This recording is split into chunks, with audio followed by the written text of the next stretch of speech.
Oke,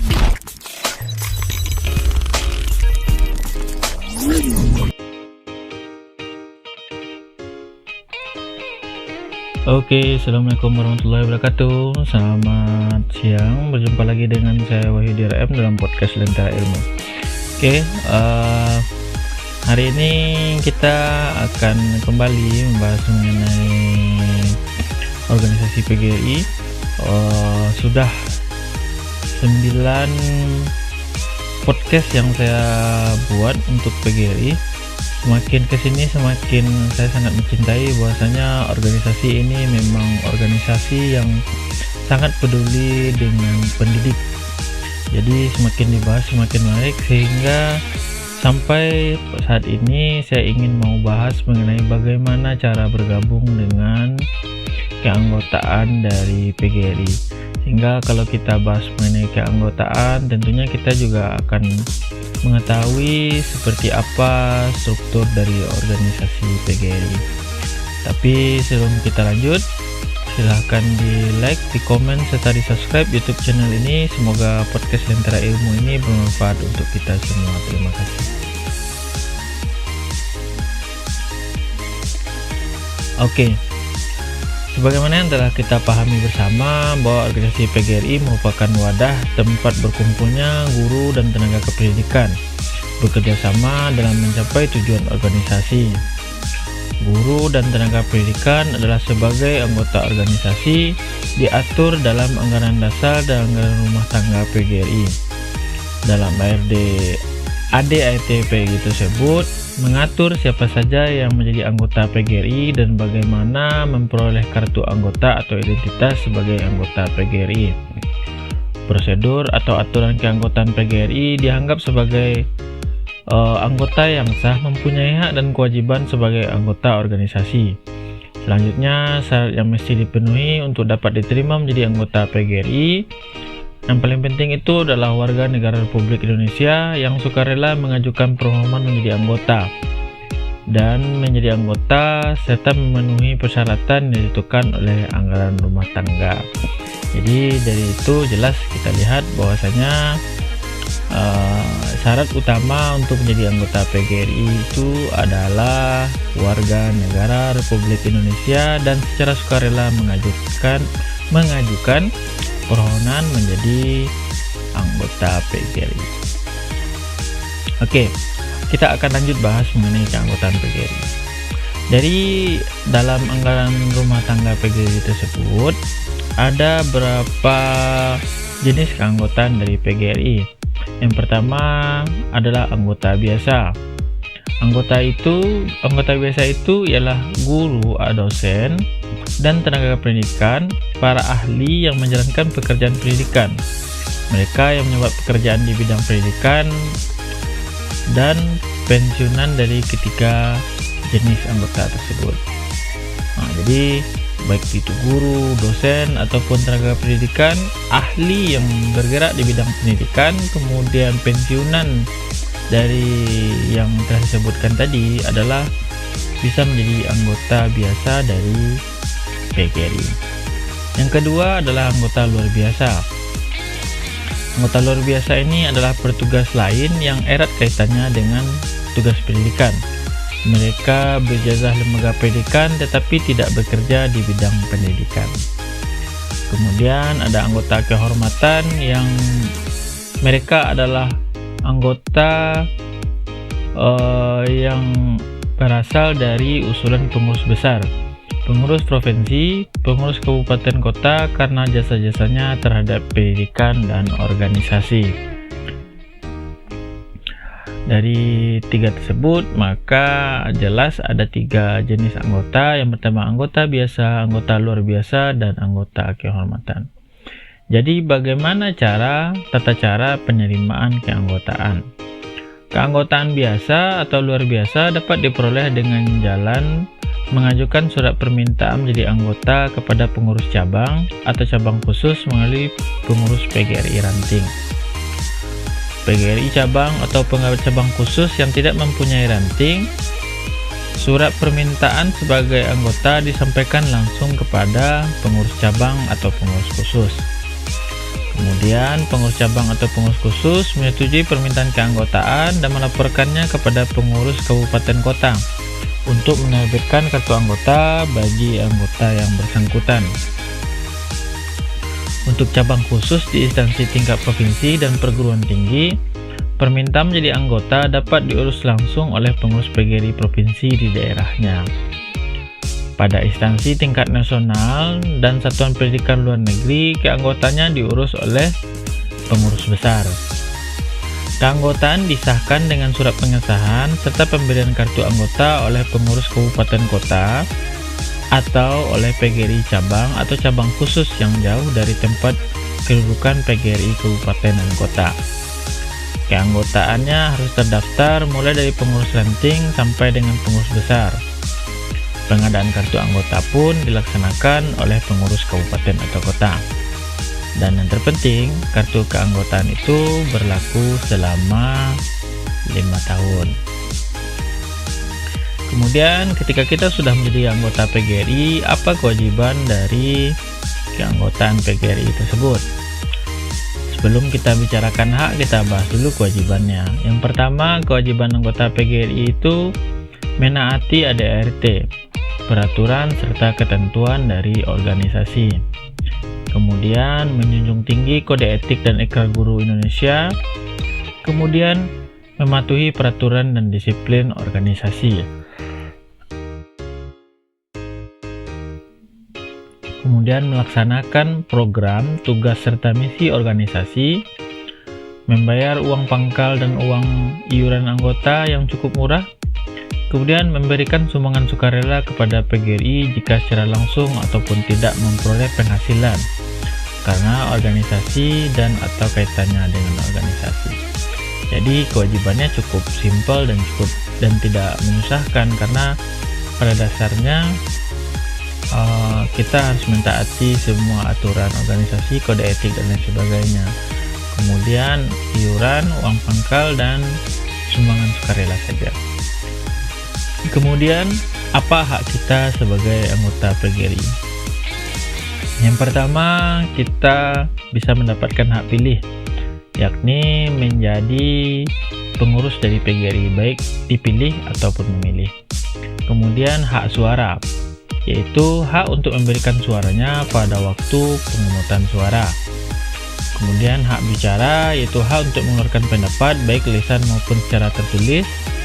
Kemudian hak membela diri, yaitu hak untuk menyampaikan pembelaan diri atas tindakan disiplin organisasi yang menjatuhkan kepadanya atau pembatasan hak-hak keanggotaannya. Kemudian ada hak untuk memperoleh kesejahteraan, pembelaan, dan perlindungan hukum dalam melaksanakan tugasnya. Kemudian ada namanya disiplin dari organisasi PGRI. Apa itu? Yakni tindakan disiplin yang dapat dikenakan kepada anggota.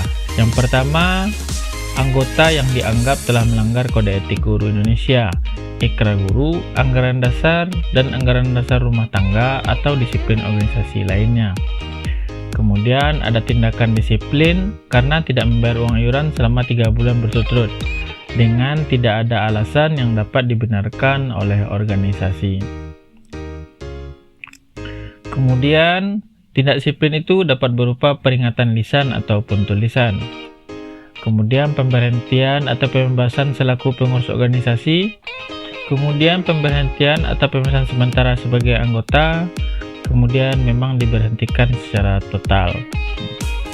Pemberhentian sementara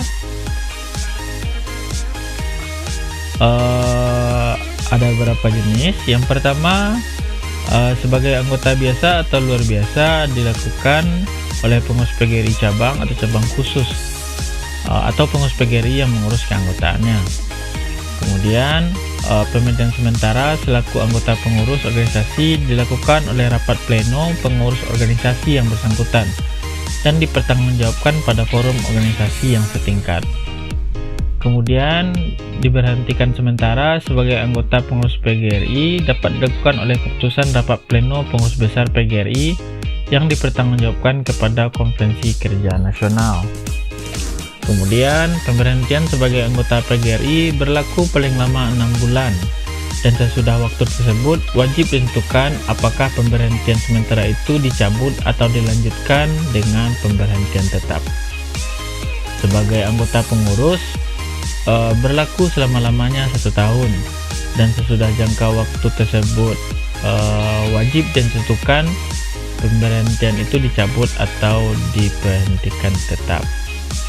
Kemudian sebelum satu tindakan disiplin dilakukan, pengurus organisasi yang mempunyai wewenang untuk menegakkan tindakan disiplin wajib mengadakan penyelidikan yang seksama, sehingga pemberhentian sementara itu dapat diklarifikasi dengan baik. Kemudian sebelum satu tindakan disiplin dilakukan, anggota yang dianggap bersalah diberi kesempatan bela diri dengan cukup disertai dengan pembuktian yang sah. Kemudian semua anggota yang terkena tindakan disiplin organisasi mempunyai hak banding kepada instansi organisasi yang lebih tinggi. Ya. Selanjutnya kita akan bahas mengenai struktur dari organisasi PGRI. Jadi berdasarkan ADRT PGRI pasal 14, PGRI memiliki tata urutan tingkat organisasi yang disusun sebagai berikut. Yang pertama, tingkat nasional meliputi wilayah NKRI, tingkat provinsi meliputi wilayah 1 provinsi, tingkat kabupaten kota meliputi wilayah kabupaten kota, tingkat cabang khusus yang terdiri dari cabang meliputi wilayah 1 kecamatan, cabang khusus yang memiliki makna 1 unit kerja baik dalam ataupun luar negeri atau kedutaan besar. Kemudian tingkat ranting, yaitu meliputi wilayah desa, kelurahan, atau satuan pendidikan atau 1 gugus sekolah. Kemudian perangkat kelengkapan organisasi. Yang pertama ada badan pimpinan organisasi, yaitu pengurus PGRI yang ada setiap levelnya. Anak lembaga, yaitu badan yang mengelola tugas tertentu dalam mencapai tujuan PGRI. Himpunan, ikatan atau asosiasi profesi keahlian sejenis dalam PGRI yang bergabung, yang memiliki kesamaan hak dan kewajiban organisasi. Kemudian forum organisasi seperti kongres, konferensi. Kemudian ada badan penasehat yang terdiri dari sekelompok para tokoh pendidik yang peduli terhadap pendidikan. Kemudian Dewan Kehormatan Organisasi dan Kode Etik Guru Indonesia. Nah, seperti itu. Kemudian struktur organisasi itu yang pertama terdiri dari ketua umum, ya. Kemudian ada bendahara dan sekretaris. Ketua itu ada wakil ketua, dan dari sekretaris itu juga ada wakil sekretaris. Kemudian dari setiap wakil ketua itu memiliki sekretaris bidang.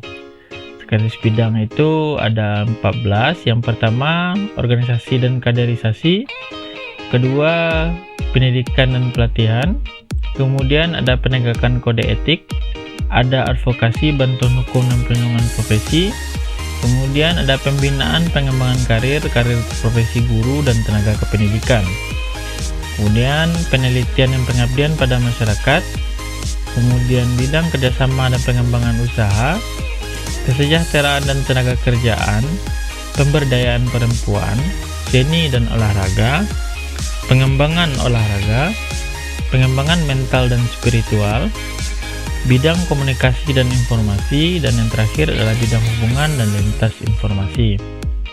Semua anggota PGRI bisa duduk dan menjadi pengurus PGRI dengan beberapa syarat yang harus dipenuhi. Yang pertama, beriman dan bertakwa kepada Allah, berjiwa dan melaksanakan Pancasila dan Undang-Undang 1945 secara murni dan konsekuen. Anggota PGRI yang telah membuktikan peran serta aktif dalam kepengurusan atau terhadap organisasi, kemudian bersih, jujur, bermoral tinggi, dan bertanggung jawab terbuka dan berwawasan luas. Jadi banyak yang harus kita siapkan jika kita ingin duduk atau berada pada struktur organisasi kepengurusan dari PGRI. Kepengurusan PGRI dibagi menjadi beberapa kepengurusan, diantaranya ada pengurus besar yang berjumlah 21 orang, terdiri atas dari 11 pengurus harian dan 10 sekretaris bidang yang dipilih oleh Kongres. Kemudian dia memiliki tugas dan kewajiban untuk menentukan kebijakan organisasi dalam melaksanakan segala ketentuan dan kebijakan bersama. Kemudian ada pengurus PGRI provinsi yang terdiri 9 pengurus harian dan 10 orang sekretaris, yang nama dan susunan serta fungsinya dapat mengacu pada nama pada bidang atau pengurus besar serta fungsional operasi yang disesuaikan dengan kondisi daerah. Kemudian ada pengurus PGRI dan kabupaten yang terdiri 17 orang, 7 harian dan 10 orang sekretaris bidang. Kemudian ada PGRI cabang atau cabang khusus yang terdiri 15 orang pengurus, 5 orang pengurus harian dan 10 orang sekretaris bidang. Kemudian yang terakhir ada pengurus ranting yang terdiri dari ketua dan wakil ketua sekretaris bendahara dan sebanyak-banyaknya 3 anggota pengurus. Pada dasarnya semua tugas pokok dari setiap pengurus ini yakni mengacu kepada ADART dari organisasi dan fungsinya pada pengembangan serta penjalanan dari kegiatan organisasi PGRI yang ada pada tingkatan masing-masing. Jadi dapat kita simpulkan bahwasanya anggota organisasi PGRI itu secara umum dan seluruhnya itu diatur dalam anggaran dasar dan anggaran rumah tangga dari PGRI. Dalam ADART PGRI mengatur siapa saja yang menjadi anggota PGRI dan bagaimana memperoleh identitas sebagai anggota PGRI serta tata cara keanggotaan PGRI yang dianggap sebagai anggota yang sah dan mempunyai hak dan kewajiban sebagai anggota organisasi PGRI. Jadi dari hal tersebut dapat kita simpulkan bahwasanya tidak terlalu sulit dan tidak terlalu susah untuk bergabung dan menjadi anggota PGRI. Intinya itu adalah tingkat kecintaan kita terhadap pendidikan, bahwasanya pendidikan merupakan satu hal yang penting, kemudian kita tekun dalam dunia pendidikan dan mencintai pendidikan sebagai satu bentuk profesi, sehingga banyak sekali nanti beberapa bentuk kemudahan ketika kita menjadi anggota dari PGRI, baik itu hak dan kewajibannya. Dan biasanya kalau kita sudah menjadi anggota PGRI, banyak kegiatan-kegiatan yang akan memudahkan para anggotanya untuk ikut terlibat serta aktif dalam semua kegiatan, termasuk nanti adalah dalam misalnya ada penerimaan siswa pada tingkat sekolah. Misalnya anak anggota PGRI di diskon sebesar ini itu ada kemudahan dan lain sebagainya, beasiswa dan lain sebagainya. Apalagi pada tingkat institusi, biasanya anak atau anggota PGRI mendapat potongan-potongan mulai dari uang pembangunan, SPP dan lain sebagainya. Hal itu tentunya sangat bermanfaat sekali bagi anggota PGRI. Apalagi iuran bulanannya pun tidak terlalu besar, sehingga pada dasarnya setiap anggota PGRI baik yang aktif ataupun yang tidak aktif namun tetap menjalankan kewajibannya sebagai anggota PGRI akan mendapatkan kemudahan-kemudahan yang sudah ada pada ruang lingkup kerja dan ruang lingkup keanggotaan organisasi PGRI. Jadi sangat jelaslah bahwasanya menjadi bagian dari ke-PGRI-an merupakan satu hal yang harus kita dapatkan dan harus kita miliki. Untuk kamu yang belum sempat bergabung ke keanggotaan PGRI, silahkan dihubungi dan dikontak semua atau beberapa orang dari pengurus PGRI, baik di ranting, cabang atau cabang khusus.